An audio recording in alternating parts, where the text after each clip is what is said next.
digression. No. I'm not having that. I mean, is it food we're talking about? Definitely. It's very juicy. Come on. But I'm just stating facts. What were we talking about? Hello, salut. My name is Alex and I make food videos on YouTube. Hi, I'm Josh and I edit Alex's food videos on YouTube. Hey Josh, how are you? How have you been? It's been a while, man. It's been a long time, man. I'm doing pretty good. How are you? Yeah, I'm good. The holidays were good. I disconnected. Yeah. Did you- Unplugged from the system. Exactly. I reboot, I recharge. And it feels very good. I mean, all the conditions, all the things, all the tools that I use, well, I didn't use them for a month. And that felt very, very, very good. How are you? I'm good, man. Exactly the same. It's good to get away from, the normal sort of things that you plugged into for a while. And the same sort of thing. I've just been, should we say, off-grid? I haven't been off-grid, but, Have you been? kind of taking a step back from the busyness, from the technology, Yeah. from the usual. I feel like we didn't have any digression during this period because we didn't interact so much. But we had some kind of a digression from work somehow, no? Could it work? It's a two. If you want to go that tenuous, let's go that tenuous. It's been a 2-month digression from work. An amazing one. Yeah. A very quiet and cool and calming one, which I enjoyed very much. I didn't quit cooking though. I still enjoy cooking. I did have quite a different relation with food and cooking in general during this hiatus. I think I question many things. I challenge many things and I stripped off all the unnecessary things, I think, during that period. Maybe I'm going to just tell you a bit of what I did so that we can have a chat about this. Go for it. I went on a hike for like a moment and, connecting back with nature, walking from Monday to not from Monday. I think I lost my English during that period. Man, that's okay. My French has never been there, so, don't worry about it. Please don't compare your French to my English because it's really offending.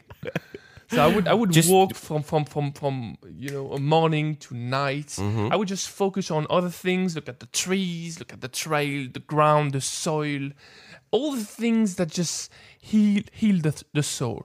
And food was part of it. So breakfast were really fast. I would only eat cereal bars while walking. One funny thing. So I've got plenty to share. Sorry, it's going to be a chatty go for it, one. man. Can I just ask, by the way, where were you? Where did you go hiking? So I went hiking in the very center of France. It's an old volcanic place. Oh, wow, so you've got volcanoes everywhere. They're all dead, but they're covered in grass. So it's all hills and valleys. Oh, And wow. it's just marvelous. It's just a stunning view. So I would walk very early in the morning, and not to slow me down, I would just eat cereal bars on the go, just as fuel, basically, which is never how I consider food here. No, me in neither. Paris. It's never really sustenance. It's more about the Exactly. enjoyment of it. But there, I different needed conditions. some fuel in the morning. I didn't care very much about which type of cereal bars. I would just eat them. But then I would always, at 9 o'clock in the morning, stop in a nice place, if possible with a view. hang on a minute. You were awake before 9 o'clock in the morning? Yeah, I would start at 6. Wow. Okay. Yeah, but I would end the day earlier. At 4, 5 p.m. the day is over. And I would collapse basically at 8 p.m. is the end of my day. I would almost be Sounds in like bed. you're more in touch with the cycles of the earth. Getting up with the sun sort of thing. Exactly. Yeah. Being wake up when the sun is up and just sleeping when the sun is down. It feels good for many reasons. So basically, I would always stop at the same time in the morning, around 9-ish, depending on which place I can find at that moment. I would stop and have tea. So I had a little camping stove with me, a very, very small one. And I would have like green tea or like oolong tea.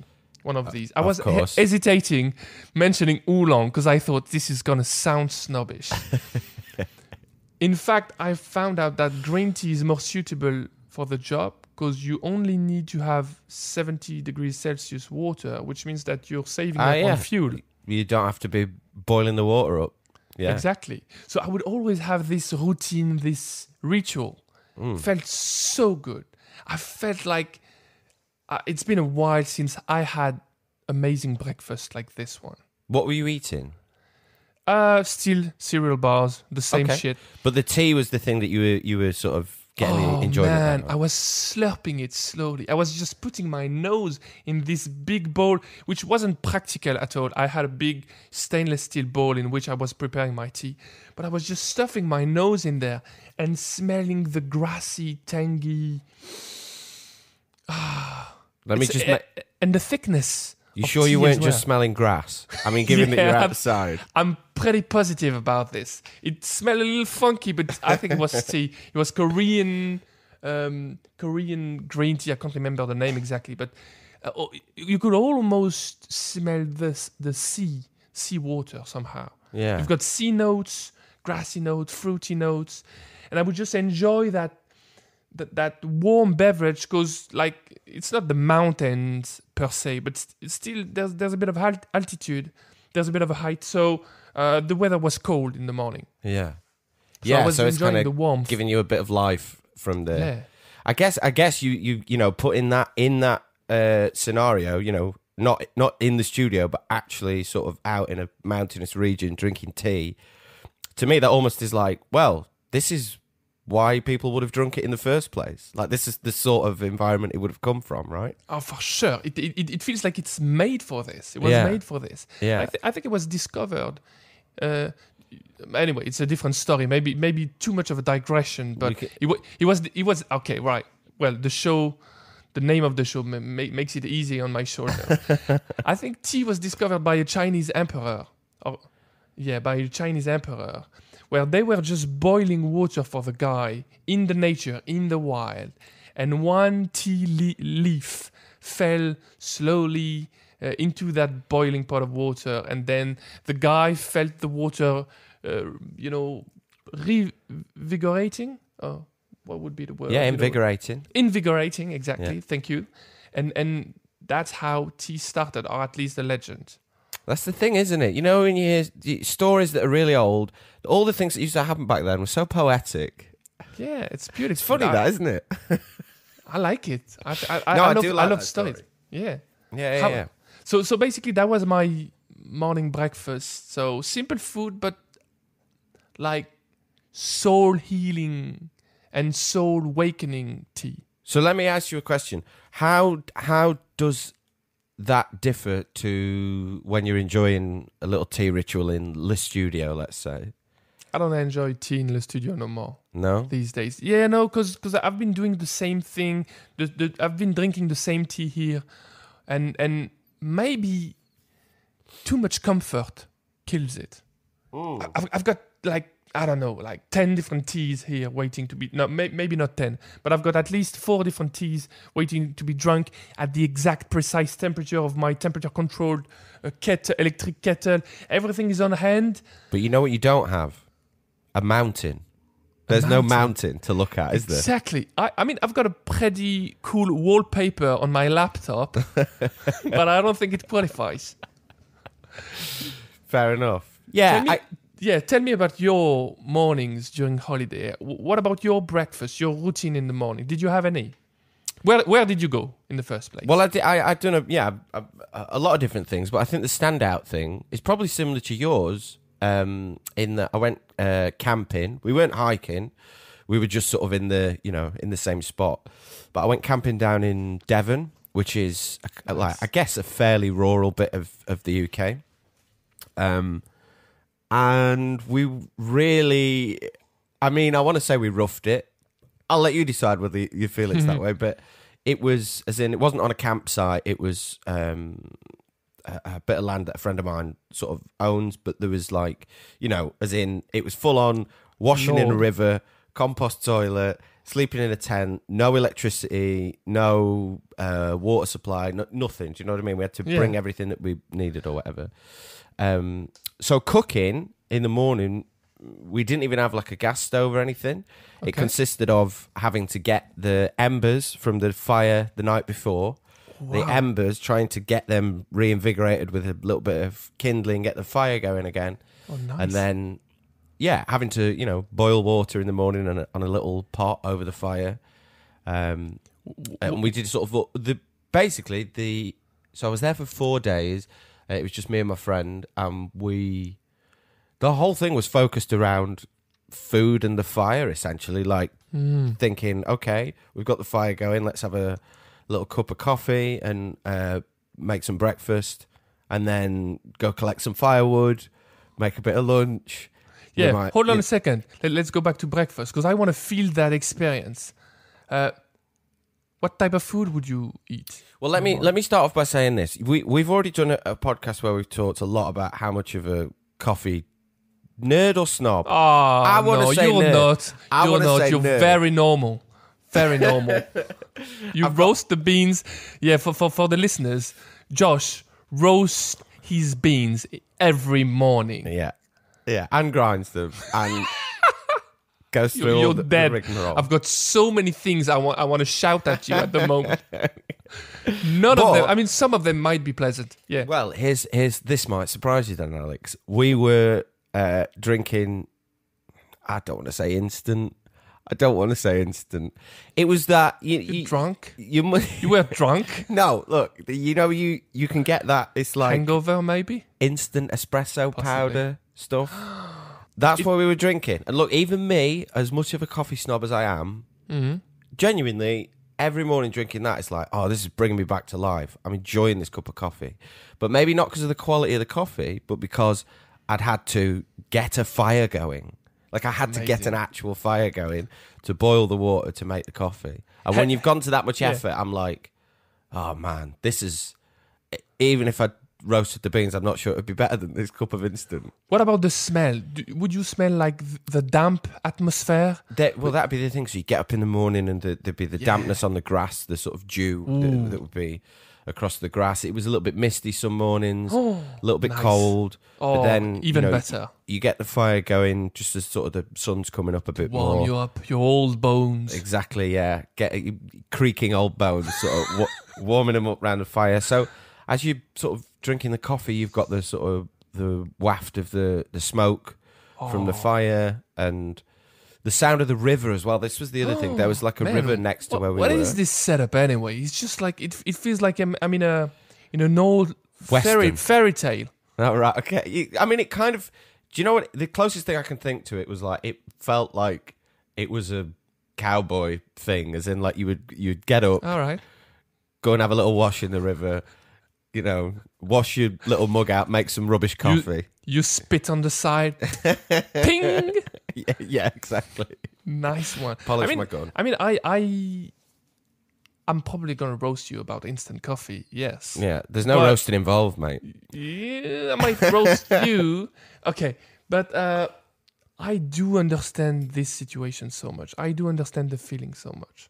Like instant...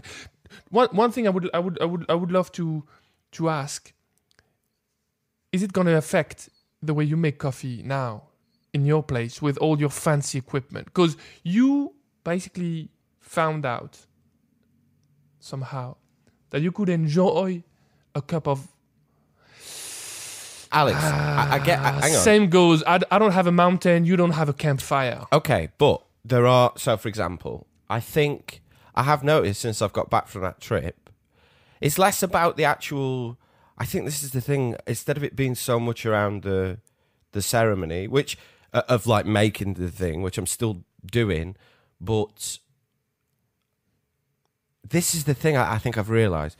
Before, sometimes, this is so stupid, but I would, get up, roast the beans, grind the beans, pour all this time and energy into making the coffee, and then go and turn the TV on and sit in front of the TV and drink the coffee.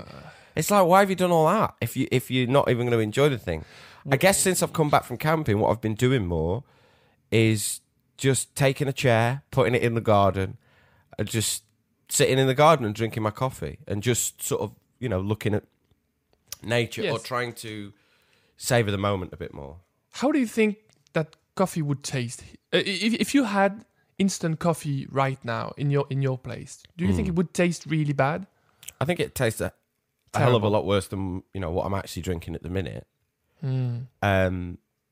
But I think the lesson or the takeaway was more that it's like actually a huge component of enjoying something is about taking the time to stop, taking your surroundings, be sort of appreciative of yes, what you've got around you.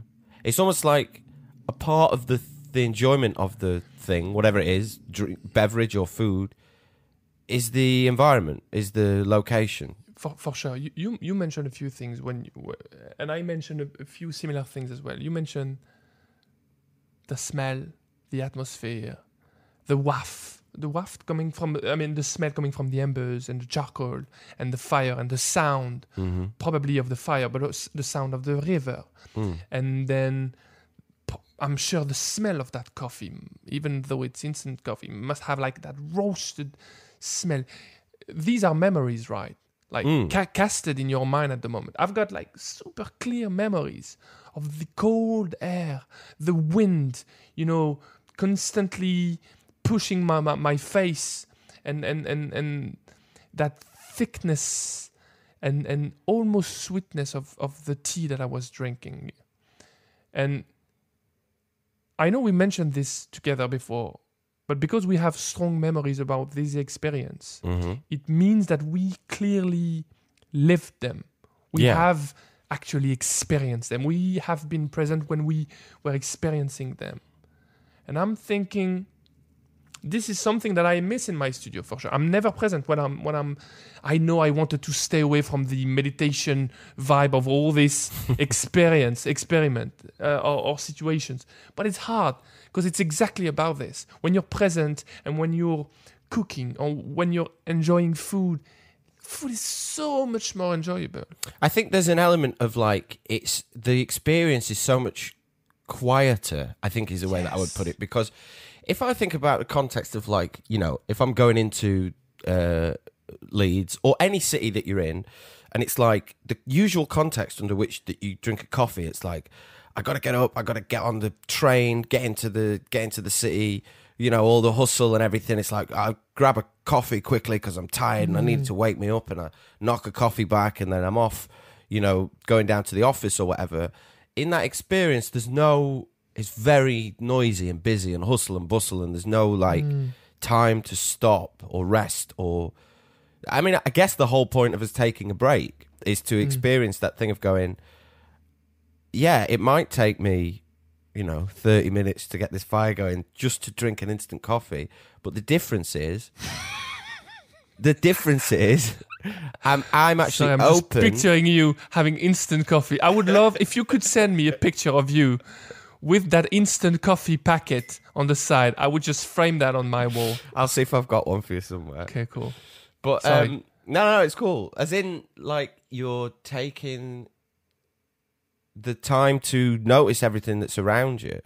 Like, because it's quieter, it's almost like you can take in one thing at a time, whether that be the smell of the fire or the mountain in the background or the whatever. You're not thinking, oh, I've got to go and clear my inbox or do this or it's probably just the natural limits of the mind. We're just able to do so many things at the same time.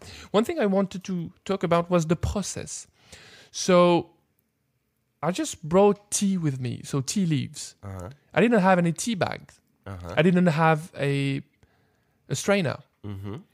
So I basically, this is not something I would do in my studio because I've got tools and I've got equipment. But there, I would just drop a good pinch of leaves into a bowl, and I would strain it using gravity, basically decanting it, and strain the rest with my teeth. With all the visual, imperfection that comes with it, because it's stuck everywhere. But it kind of works. It kind of works very nicely. I think it works better than using, those reusable tea bags, for example. I've been using some fabric tea bags. They're terrible because they don't allow the tea to expand and move freely in the water and so express all its variations and nuance in terms of flavor. But there, the tea had plenty of room because it was just expanding in my cup. So, and then it was expanding in my teeth as well. So, so I had plenty time to experience all the different flavors. But I thought it's funny because I've got less tools, but it's not limiting in any way. Well, it makes the yeah. So this was the other thing that I had as well. It gave me more of a connection to what I'm doing because I'm more in it. Like there's less tools between me and the actual thing. Do you know what I mean? Yes. It's like whenever you're cooking, if you, I don't know, this is why there's an enjoyment out of like kneading bread dough because there's nothing between you and the dough. You're getting your hands in there and doing the thing. In a similar way with using your teeth to strain the tea. Yeah. There's a thing of like going, actually, I am closer to this thing because there are less gadgets and look, I know you love your gadgets, but like that I think we also share a thing of being like, I think if you can have a simplistic approach towards cooking, use the simplest tool to do the job, that can sometimes be the best way to do something. And when you're camping or trekking like you were, you don't have any choice because you can't take all the stuff with you from the kitchen. So you're forced to go, actually, I can do this without all these things, and I kind of enjoy it more because there's more of a creative aspect to the process of cooking. It goes deeper and wilder than this. I 100% agree with what you said. Let's talk about lunch. So you know, you've done that thing there where you're like, I 100% agree with what you said. Having said that, I don't agree with any of it. Okay, let's move on. I agree with 100%. However, I disagree with quite a few things. Yeah, and so I just want to continue the day. After breakfast, I would still hike until a deserved break for lunch. And I just want to bounce back on the tools you just mentioned. Yeah. For lunch, I would always have the same thing, a sandwich, basically a piece of bread, most of the time a baguette, because it's just the thing that's available. And then some cured sausage, and maybe some cheese if I've got some. And the fun thing is that I'm a tool guy. You say gadget, I don't like the word gadget. I would never ever use the word gadget, but yeah, whatever. I'm a gadget/tool guy. And I have a very handy Swiss knife with me when I'm hiking that I really carefully picked online after, comparing different types of multi-tools, and this one is perfectly suited for the job. I didn't use it. Because the bread, I basically tear it apart using my hand, and the cured sausage, I was biting into it. So a bit wild, maybe. But I thought... But that's the point, well, surely. Whatever. It's not putting extra weight on my shoulder. It's working just fine. At first, I was just forcing myself to use the knife because I thought, well, I bought it for something, so I got to use it. And then at some point, I just gave up. During like mid-time during the trip, I thought, well, I can just bite into the cheese and bite into the sausage as well and just use the bread and do the same. These teeth really are amazing after all. Well, they're a tool, yeah. Yeah, they're an amazing tool. And hands and teeth, I mean, they got me exactly what I wanted. And they didn't make the meal or the experience less enjoyable. For that matter, they make it more enjoyable. Maybe more. But this, I think this is part of the key route as to why me and you are both into cooking, because you have a more intimate relationship with the food that you're about to eat. I sometimes think that I've got friends that basically never cook, and they always it's like they're either eating out or someone else is cooking for them, or it's like takeaway or something. And there's a bit of me that's like, but you don't get to have the experience of actually preparing food for yourself, and that's so like. I'm going to go a bit over the top here, but it's so like nourishing for not just your body, but your sort of soul, if you like. The idea of being like, I'm connected to my actual source of nourishment. It's one step further than that is going, well, I'm going to put the tools down and make this sandwich just by, I don't need to have the bread knife. Exactly. I don't need to have nobody needs to have a knife to open bread. You can open bread with your hands. It's not rock solid. It's not like British bread. It's just French bread. So it's just easy to open up. It's not crusty and dry. It's just French bread. There's a thing with your old mate. I was trying to mock you. It didn't have an impact on you. Because I said it's not a crusty, dry bread. It's just French bread. It's not British bread. Well, British bread wouldn't be crusty and dry. It'd be soggy like a and Warburton's. flaccid. Yeah. a sliced loaf that's never seen bread that has been made in about 26 minutes. You said something very, very, I don't know, very appealing to me. You said it changes the intimacy. It has an impact on intimacy. Yeah. Maybe during the holiday we have amped up the intimacy. We got closer. Would you agree with that? We got closer to the food, even though I cook on a daily basis. You cook on a daily basis. So you said it. We are pretty close to food in the first place. Mm-hmm. We might have gone closer, haven't we? Yeah, absolutely. That's what I mean. It's like another step of getting closer to the food, because I feel like the more sort of tools that you have, the more that it puts a barrier between you and the food, because it almost puts this psychological thing in your head that it's like, oh, I can't. So for example, I'll give you another example of something that we did. It was like, I can't eat an onion unless I have this knife to be able to chop it up, and a frying pan. If I don't have a knife and a frying pan, I'm not able to eat this onion. So in a way, I can only enjoy an onion with the knife and the frying pan. So it puts a sort of, these two tools are essential for you to enjoy this thing. Well, when we were camping, we'd already got some stuff. We'd only got one pan. It was like a wok sort of thing. Okay. And there's already some stuff cooking in there. And we wanted to have some like onions like fried onions on the side of what we were having.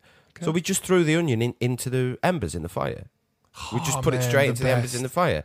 And then, because that's, it's like, well, it's going to burn it. It's like, yeah, fine. But you just peel the outside layers off with your hands once it's cooled down enough.